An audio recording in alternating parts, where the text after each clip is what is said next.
Hi everyone, long time no see. I'm back. I mean, let's hope I'm back. You know how I am. But anyway, I'm back from a long period of work, vacation, family things going on. So now I have some time and I'm gonna tell you about one of my, well, actually my latest acquisition because I have some other acquisitions I made during the months. But yeah, let's talk about this one first and then we'll talk about the others in another video. Okay, so this is Carolina Herrera La Bomba, which means the bomb. And the bomb is referring to something that Diana Vreeland said about Carolina Herrera, that she is La Bomba.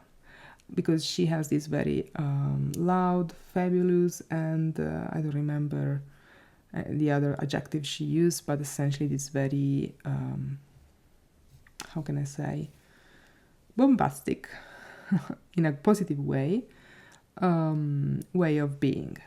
So essentially, you know, this is a perfume that is dedicated to Carolina Herrera. And they chose this fuchsia type of marketing. I think it's very good, very appropriate. I think the fragrance is perfectly described, yes, by the color fuchsia, yes. What else I want to say? I would recommend you look at the marketing campaign. It's very nice.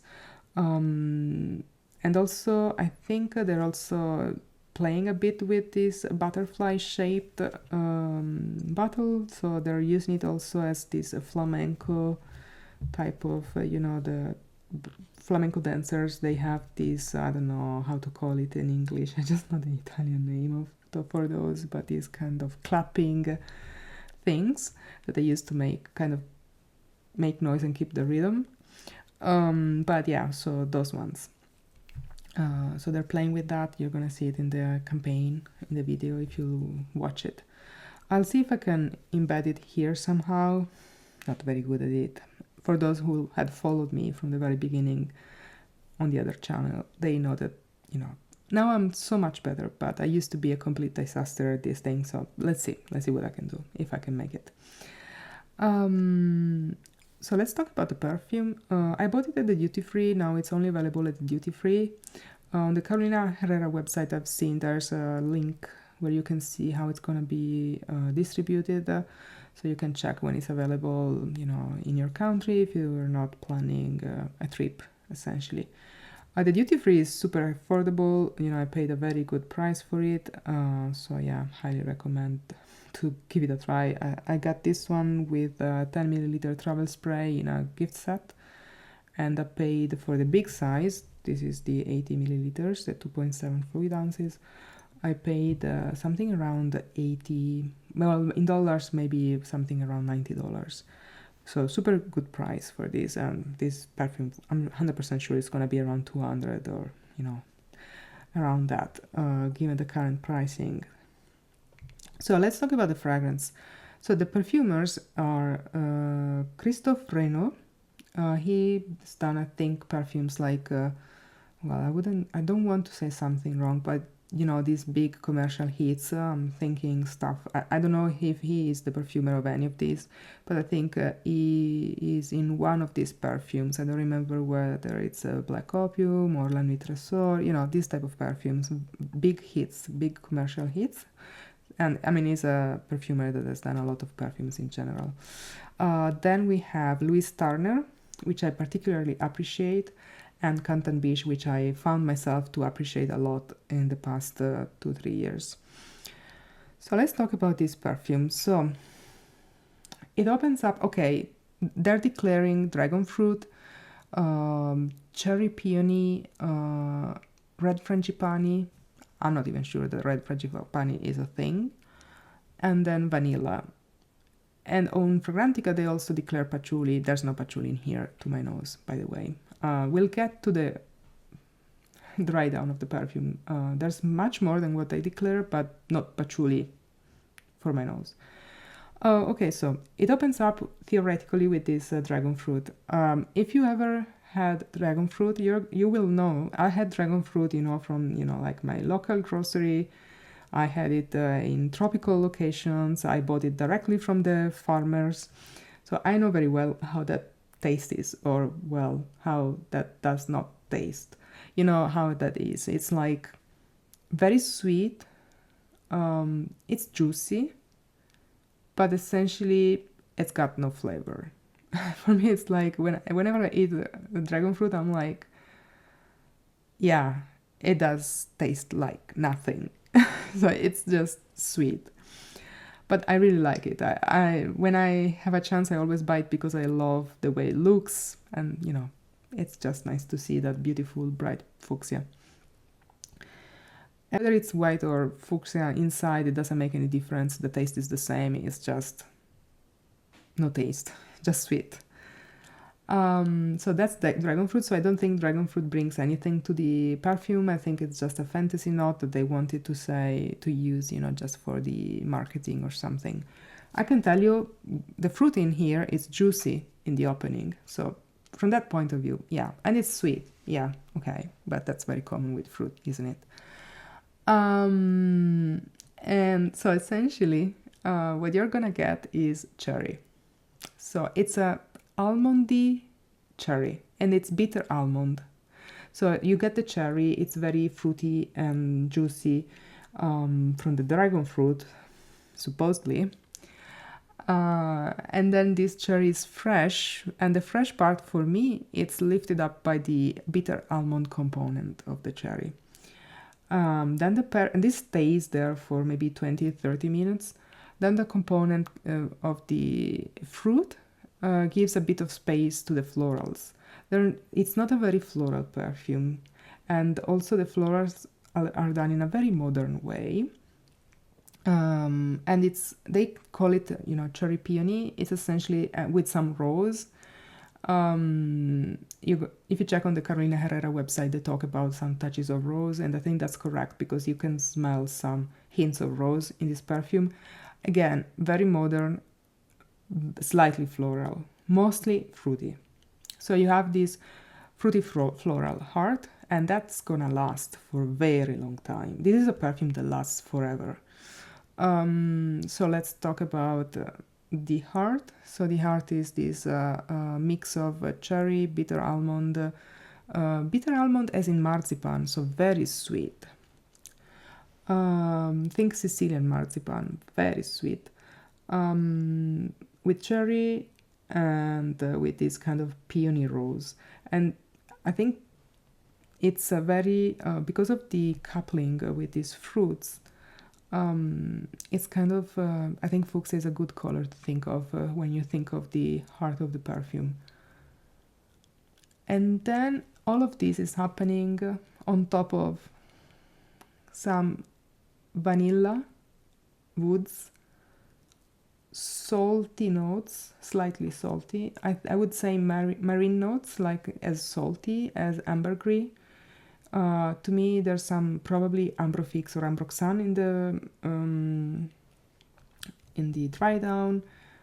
I think it's ambrofix also because it's Givaudan, and it's got this kind of I don't know, a bit thicker consistency. Okay, it's not super light.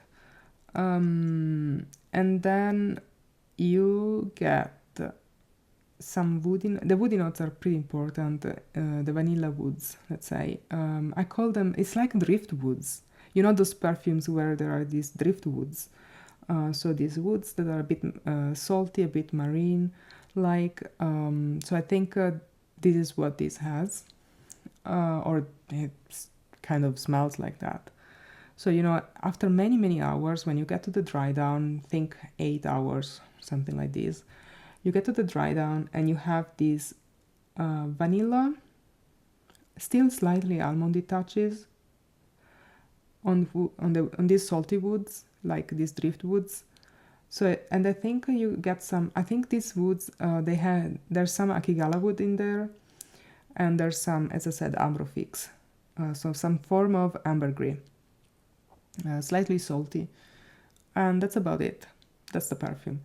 In a very, very deep dry down, and in this phase you start to feel like I think that's the phase where you start to feel the frangipani. I don't really feel the frangipani as such. Frangipani is buttery, slightly soapy.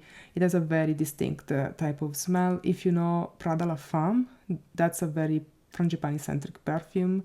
But, you know, if you ever smelled frangipani in nature, usually in perfumery, frangipani is done in a very realistic way. I don't smell anything really like that. But there's something that sometimes I think is this like the frangipani flower, some coconutty type of accord that works well with the woods and the vanilla. I don't know, but yeah, I smell something towards the end of the perfume. And then the more you go down in the dry down, in the very, very deep dry down, think 12 hours, 15 hours, because you're gonna smell this perfume the next day on your skin. Trust me. This one is like vanilla woods. The saltiness is almost completely gone.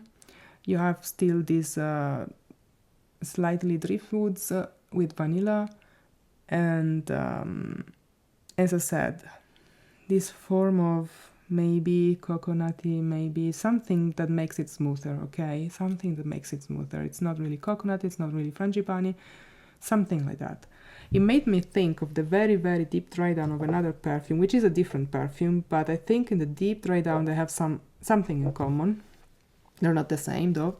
This one, it's the one that I got at the beginning of the year. Valentino Donna Born in Rome Extra Dose Parfum, yeah. So this one, I think it has something in common with a very deep dry down of the Carolina Herrera La Bomba. But yeah, that's it. That's the only thing they have in common to my nose. But yeah, and also this one is a bombastic perfume, very strong. And what they have in common, if you have this perfume, is essentially, you know, super deep dry down of this one. You have this woody vanilla with some slight kind of smooth coconutty facet to it. And that's, you know, this one has it too. Depending on where you are in the dry down, this one stays slightly more salty, you know, and this one is not salty. But yeah, that's what I can tell you. Also interesting that also this one is a fuchsia perfume.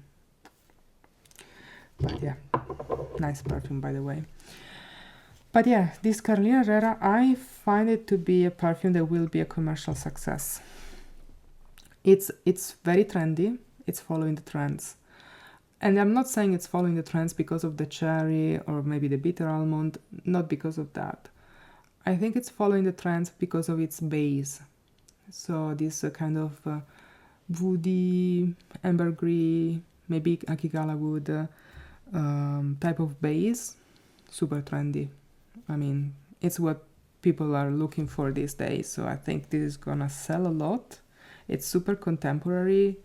So yeah, it's the type of perfume that I think will have a lot of success very, very soon. So I would highly recommend you to go and test it, and maybe if you like it, buy it before everybody buys it. So, you know, you're gonna smell nice and different for a while being contemporary at the same time, before everybody's gonna smell like this. Also because this is a type of perfume that you can use almost in any occasion and season.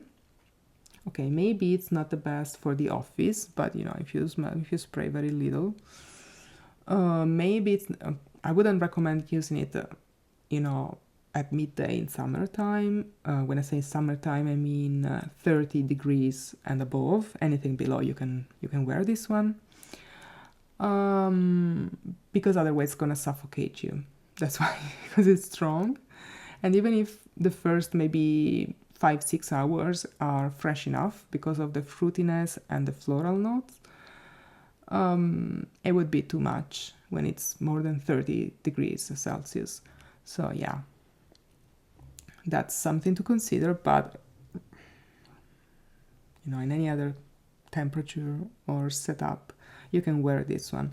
It's essentially so strong that I do not think that winter temperatures around, you know, snow temperatures can do anything to its potency. I'm very curious to test this one in winter, because It has this, you know, very strong woody vanillic base, which I think is going to cut through the cold. But we'll see, we'll see. I'll keep you posted. I'll try. Let's see when I try it, if I remember to keep you posted. Let me know if you have tried it, if you like it, if you bought it. I just bought it because, you know, I'm a sucker for almonds. I really like, you know, the cherry almond combo, and this is done so well. I love it.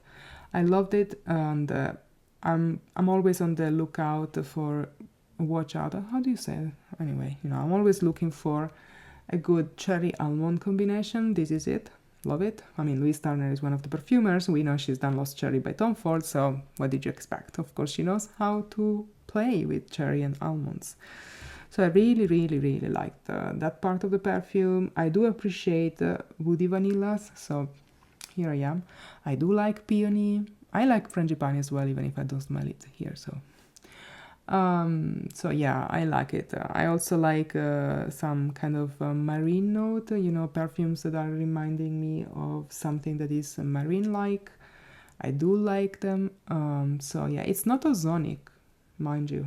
It's really like ambergris, salty, that type of marine. Yeah, and that's it. That's all I have to say. Oh yeah, I think I haven't really said it explicitly, but this is a super strong perfume. I mean, La Bomba means the bomb, and it is bombastic in all possible meanings. Super happy and super also bold type of scent. It's also bold in projection. Okay, it's got trail. It's got everything. It does last forever. It really does last forever. I mean, I think only super expensive perfumes I have are lasting until, you know, the next day. Okay, some they last also 3 days, some Amouage, but anyway, and some other perfumes. But yeah, mostly, you know, on this market range, usually perfumes are pretty disappointing in terms of, you know, longevity. Also in terms of evolution, and I actually like the evolution of this perfume way more than the opening, which, you know, it's something very uncommon. So the first 5 minutes of this, 5 to 10 minutes of these perfumes, to me, they're the worst. So the best comes afterwards. So, you know, like, especially after half hour, maybe 45 minutes, 1 hour, I think then it starts to be at its best. And so, yeah, that's very uncommon for a commercial perfume. So I really think this perfume, despite of the opening not being, to me, the best, I think it's going to be very successful because, you know, people will smell it around. It's strong, so people will smell it on the other people. They will figure out, is this perfume? And so, you know, then it's going to end up that they will buy it and use it. So, yeah, that's my review of La Bomba by Carolina Herrera. Let me know what you think. I'm gonna publish other videos more on summer perfumes, like, you know, like just my favorite summer perfumes, you know, that I usually use a lot during summer and stuff like this, and some new perfumes I bought that I really want to talk to you about. Yeah, but these are my next videos. Let me know what you think about this one, if you like it, if you tried it, and, you know, let's keep exchanging. Bye!